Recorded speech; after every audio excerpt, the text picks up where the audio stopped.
On se retrouve pour une nouvelle session d'information. Mesdames et messieurs, bienvenue dans ces JT des 19h sur Mondico Télévision. Tout de suite, les titres de votre journal.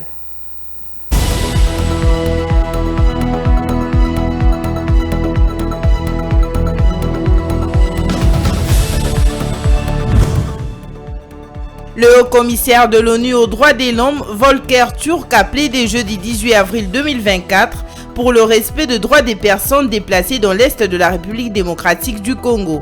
Il a mené ce plaidoyer au sortir de l'audience avec la première ministre Judith Suminwa à Kinshasa. Le poste de rapporteur adjoint du bureau définitif de l'Assemblée nationale de la République démocratique du Congo a été réservé à l'opposition politique à l'issue du débat à la plénière de la Chambre basse, présidé mercredi par le président du bureau d'âge. Depuis le mois d'octobre 2023, les pays d'Afrique de l'Est subissent de pluies diluviennes en résulte des inondations qui ont fait plus de 300 morts dans la région. En Tanzanie, 58 personnes ont perdu la vie au cours de 2 dernières semaines.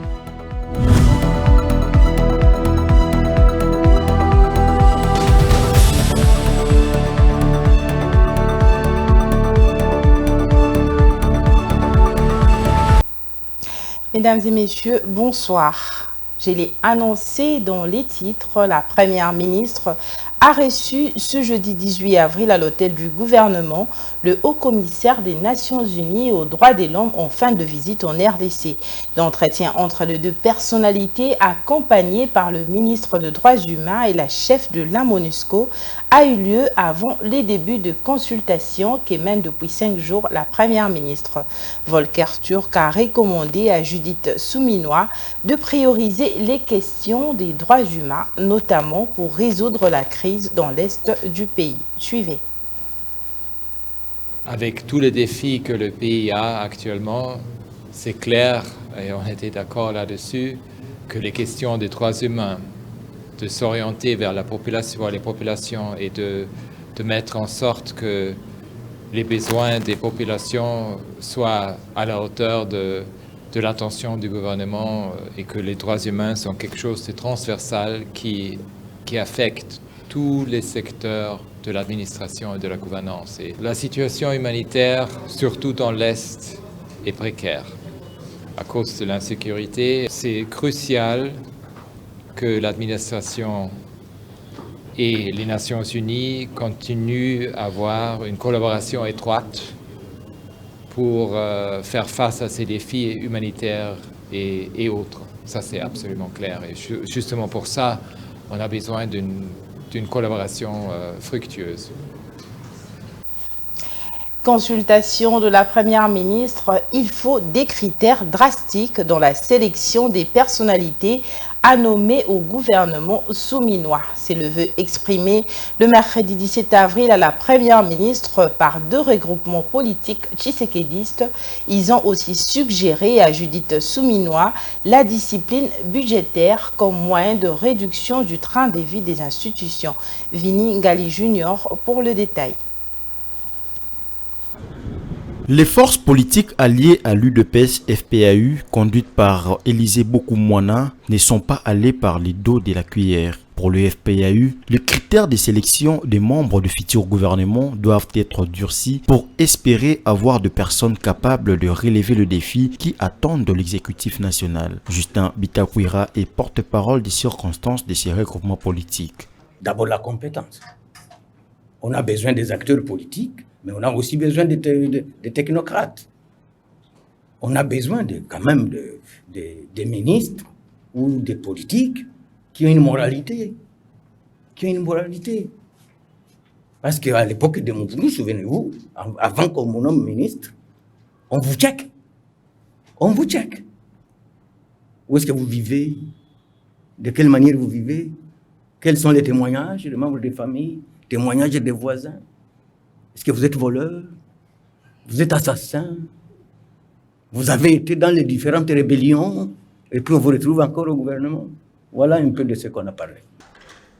L'alliance des Tshisekédistes unifiés et alliés a visiblement reçu avec joie l'annonce de la première ministre qui veut réduire le train de vie des institutions. Pour y arriver, le regroupement de Paul Tshilombo estime qu'il faut imposer une discipline budgétaire au futur gouvernement. En ce qui concerne la réduction du train de vie des institutions, notre avis est que la plus grande difficulté d'abord, c'est que les institutions puissent respecter les lignes de crédit qui leur sont attribuées par la loi des finances.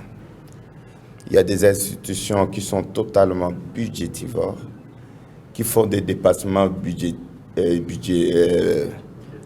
budgétaires de 300-400%.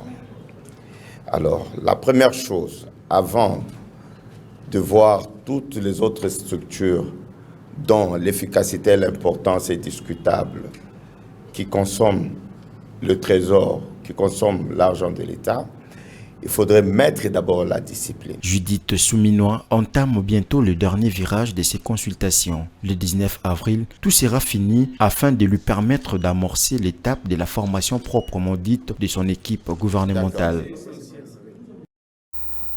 Et toujours en rapport avec les consultations de la Première ministre, les regroupements politiques, Alliance pour les valeurs et Action pour l'unité nationale ont suggéré à la Première ministre de prioriser la restauration de la paix dans l'Est du pays. Les représentants de ces formations politiques ont été reçus le mercredi dans la soirée par Judith Souminois Toulouka. Suivez. Le regroupement Alliance pour les valeurs, avait en sigle, a fait part à la Première ministre de son souhait de voir les membres du prochain gouvernement être des experts et spécialistes. Ils devraient avoir un pouvoir prédominant, contrairement au gouvernement passé qui était dominé par les politiques. Ce vœu de l'AV a coïncidé avec ce que pense Judith Souminois, a précisé Emery Lando. Madame la Première ministre nous a fait état de ce que les soucis actuels, c'est que le gouvernement soit constitué aussi bien des technocrates que des politiques, mais de gens épris de la bonne moralité, de gens qui incarnent une certaine expertise, de gens capables de pouvoir répondre aux problèmes que connaissent les pays, notamment les problèmes de la sécurité, les problèmes dits sociaux. La sécurité dans l'Est de la République démocratique du Congo, c'est aussi la préoccupation de Action pour l'unité nationale. Ce regroupement veut d'un gouvernement qui mobilisera les moyens nécessaires afin de mettre fin aux conflits armés qui minent le pays depuis plusieurs dizaines d'années. Nos attentes, d'abord, c'est sur le plan sécuritaire. Comme vous le savez, à l'Est du pays, la population souffre. La population meurt tous les jours. Les femmes, les enfants sont toujours en brousse pour fuir les atrocités qui nous sont imposées par les Rwandais. Et donc la priorité des priorités, c'est instaurer la sécurité à l'est du pays. Effectivement, on a changé sur beaucoup de choses, sur le social. Parce que vous le savez que lorsque le social va mieux, ça peut entraîner d'autres secteurs de se développer. La Première ministre poursuit ses consultations. Près de 15 regroupements politiques sont en attente. Les pourparlers seront clôturés le vendredi 19 avril 2024. Et à la Chambre basse du Parlement, élection du bureau définitif de l'Assemblée nationale. Sur les 7 postes à pourvoir, seul le poste de rapporteur adjoint est attribué à l'opposition, alors que celle-ci a demandé encore le poste de deuxième vice-président. Selon l'honorable Christian Mwando, président du groupe parlementaire Ensemble pour la République, il n'y a pas eu conciliation entre la majorité et l'opposition. Ronta, lui, est là pour le commentaire. La Chambre basse du Parlement s'organise à l'élection du bureau définitif. Il n'y a pas eu conciliation entre la majorité et l'opposition sur la répartition de postes au sein de ce bureau définitif de l'Assemblée nationale. En croit Christian Mwando Simba, président du groupe parlementaire Ensemble pour la République de Moïse Katumbi, l'opposition parlementaire avait demandé le poste du deuxième vice-président. Mais alors, le seul poste qui est attribué à l'opposition au sein du futur bureau définitif est celui de rapporteur adjoint, alors que la majorité s'offre le poste de président, premier vice-président, deuxième vice-président, rapporteur, questeur et questeur adjoint. Il n'y a pas eu conciliation entre la majorité et l'opposition. Nous avions demandé effectivement le poste de deuxième vice-président qui avait toujours dans le passé, qui était dévolu à l'opposition parce que c'est un poste de contrôle, et le poste de rapporteur adjoint pour faire l'évaluation des rapports parlementaires. La majorité n'a pas jugé cela nécessaire. Elle a trouvé qu'elle pouvait continuer à gérer pratiquement seule. Parce qu'aujourd'hui, vous savez que ce qui n'est pas normal, c'est d'avoir une majorité qui a 96% de place dans l'hémicycle. Et il était important que cette majorité use de sagesse pour permettre à l'opposition d'être visible et lisible au sein de l'Assemblée nationale. Ça n'a pas été le cas, mais elle est majorité, elle a pris sa décision. Nous nous inclinons en toute démocratie et nous espérons que nous allons nous réunir très bientôt avec toute l'opposition pour désigner notre candidat à ce poste. Compte aussi de la situation particulière que traverse notre pays dans ce contexte post-électoral. Nous sommes dans une période de guerre où des signes de plus de visibilité de l'opposition républicaine, l'opposition démocratique devaient être beaucoup plus forts. Je pense, en tenant compte de tous ces éléments-là, que ces signaux devaient être envoyés à notre population et à l'opposition armée pour dire qu'il y a de la place pour tout le monde. En République démocratique du Congo, il y a de la place pour les démocrates, ceux qui se battent au sein de l'hémicycle, et que tout le monde a un mot à dire au niveau de la République. Le président du bureau d'âge, Christophe Mbosso, affirme que la répartition de postes s'est faite aussi selon le poids politique. Il appelle à tenir compte de la situation particulière qui traverse la République démocratique du Congo. Et du côté de l'Assemblée provinciale de Kinshasa, l'élection du bureau définitif qui était initialement prévue pour ce jeudi 18 avril est renvoyée pour le samedi 20 avril 2024. Ces représentants des Kinois sont en lice pour la course du bureau définitif, tous de l'Union sacrée de la nation. Le secrétaire général de l'UDPS a attiré l'attention des élus de Kinshasa à ne pas céder à la corruption lors de ces scrutins. Renta Luyela, une fois de plus, nous signe ce commentaire.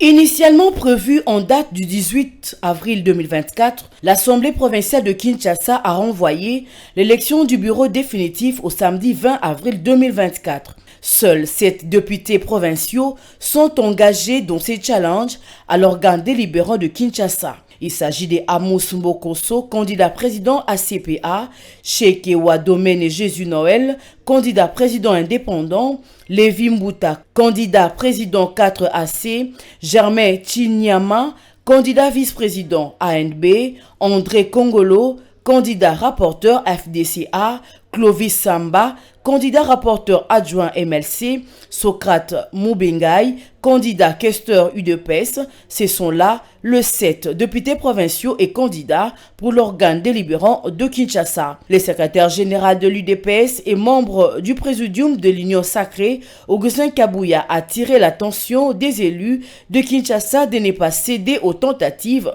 de la corruption au cours de ces élections. Notons que la plénière du samedi 20 avril 2024 sera élective avec 2 points à l'ordre du jour, à savoir l'installation du bureau définitif qui sera élu, les discours des circonstances du président élu et la clôture de la session inaugurale.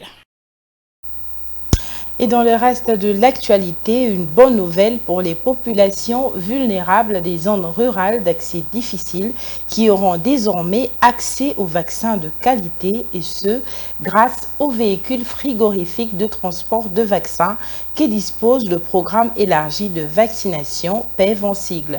C'est le vice-ministre à la santé publique Serge Emmanuel Olen qui a réceptionné ces dons japonais à travers l'UNOPS. Laetitia Moulalou pour les détails. Ces pick-up frigorifiques de marque Toyota, dont du gouvernement japonais à la République démocratique du Congo, qui servent au transport de vaccins de qualité dans les normes de la chaîne de froid par le programme élargi de vaccination PEV, a été remis par l'ambassadeur japonais au vice-ministre de la Santé, le Dr Olen. Ces dons japonais concrétisent l'appui du Japon à travers l'UNOPS d'un don équivalent à 1,45 million américains pour le renforcement de la chaîne de froid et le soutien de l'accès à la vaccination des populations vulnérables de la République démocratique du Congo. Ces véhicules vont faciliter l'acheminement des vaccins de qualité dans les coins d'accès difficiles des provinces telles que le Haut-Katanga, le Maniema, Kinshasa, le Sud Kivu et le Kwango. L'objectif de ce don japonais à travers l'UNOPS est de contribuer à l'amélioration de la couverture vaccinale réalisée par le PEV.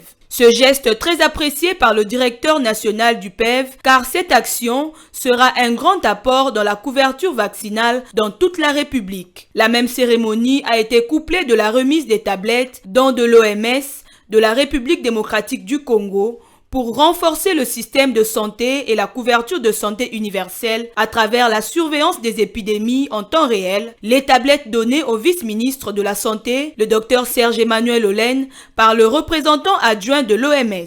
Le vice-ministre de la Santé a par la suite exprimé sa gratitude au Japon, à l'UNOPS et à l'OMS pour cet appui au système de santé de la République démocratique du Congo.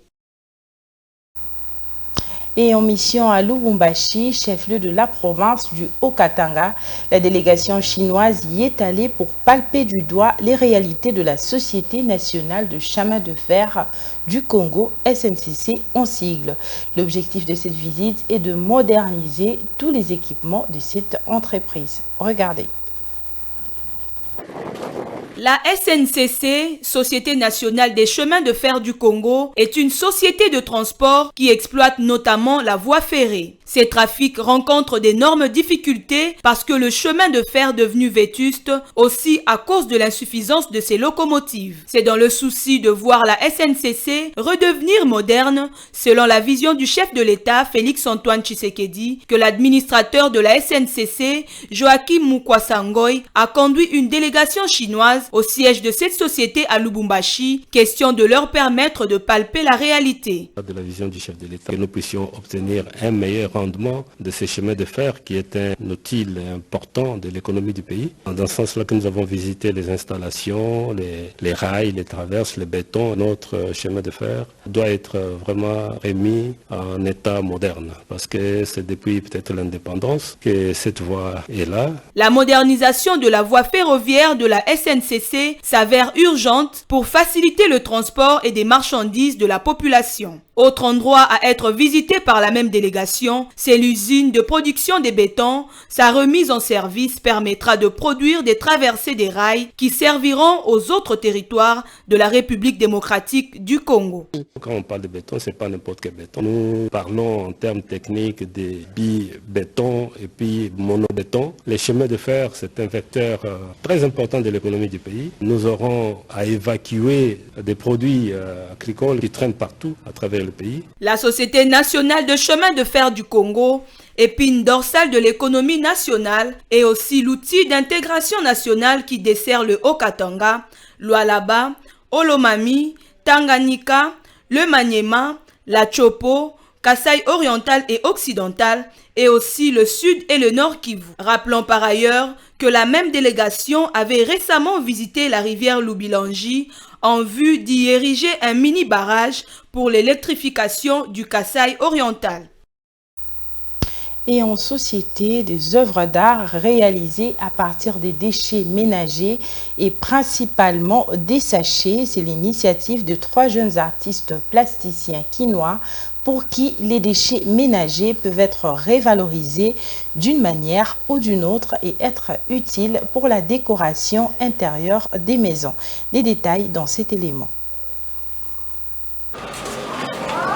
Franck Ngongo, Michel Ngongo et Gaël Bonjala sont 3 jeunes artistes plasticiens vivant à Kinshasa. La ville est jonchée de plusieurs déchets depuis un certain temps. Pour ces jeunes artistes, ces déchets jetés un peu partout dans la ville peuvent être recyclés et valorisés. Voilà pourquoi ils ont eu l'ingénieuse idée de les transformer en œuvres d'art, une façon pour eux de lutter aussi contre l'insalubrité et la pollution de l'environnement. Normalement, on travaille avec le sachet, avec le bouchon, et on s'est lancé de faire au moins 30 déchets. On a commencé avec le bouchon, le sachet, le préservatif aussi. On a pas mal de déchets et on s'est dit pourquoi pas faire une exposition avec tous ces déchets, montrer au monde que on peut transformer tous ces déchets et leur donner une seconde vie. À la rivière Makelele, située à quelques encablures de leur atelier de fortune dans la commune de Bondalungwa, au centre de Kinshasa,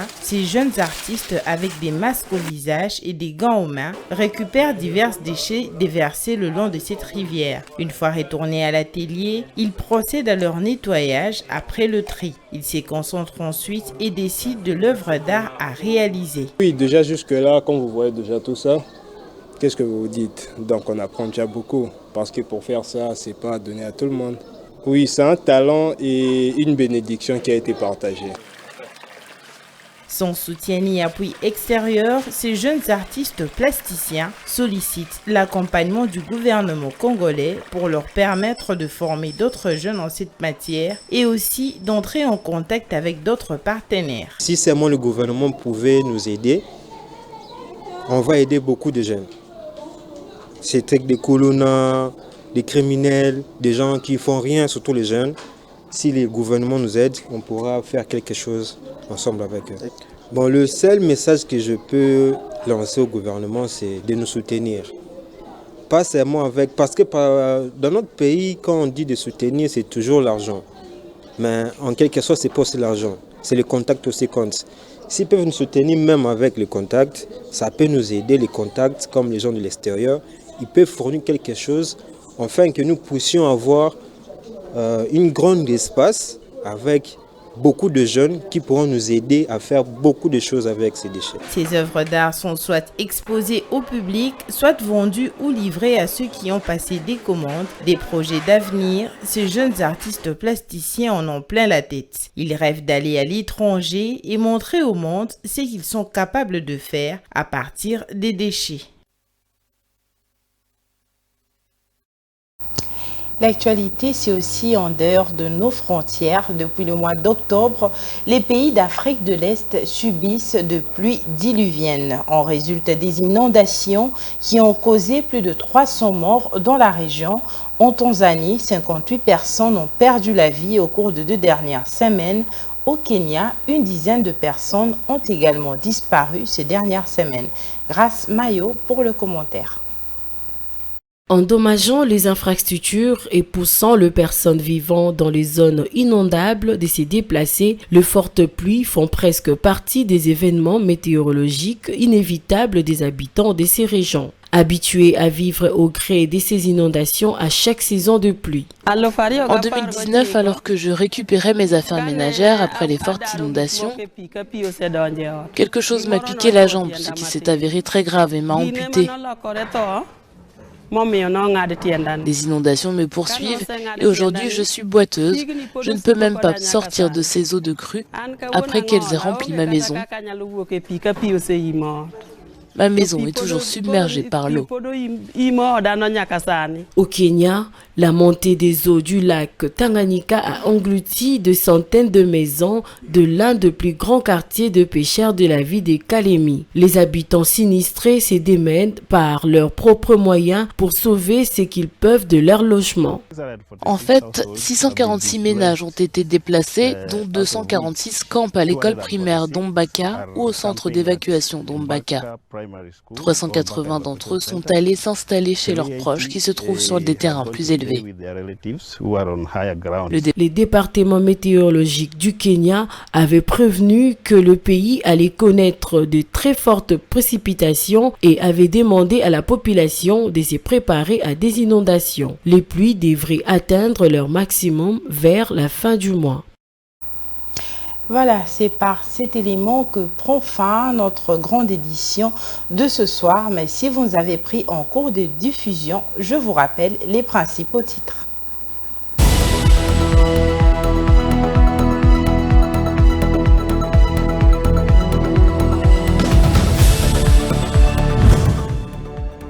Le haut-commissaire de l'ONU aux droits de l'homme, Volker Turk, a plaidé jeudi 18 avril 2024 pour le respect des droits des personnes déplacées dans l'Est de la République démocratique du Congo.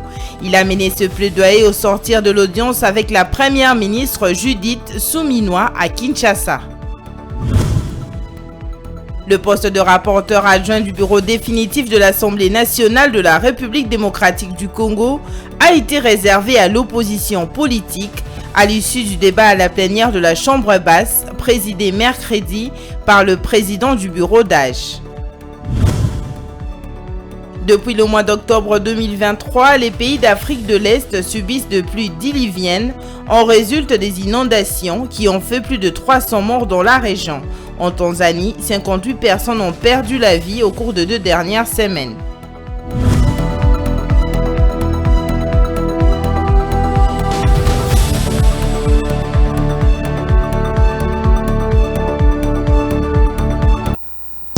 Ce journal est complètement terminé. Retrouvez la prochaine édition demain vendredi à 19h. Quant à moi, je vous dis à très bientôt et très bonne suite de programmes sur nos antennes. Bonsoir chez vous.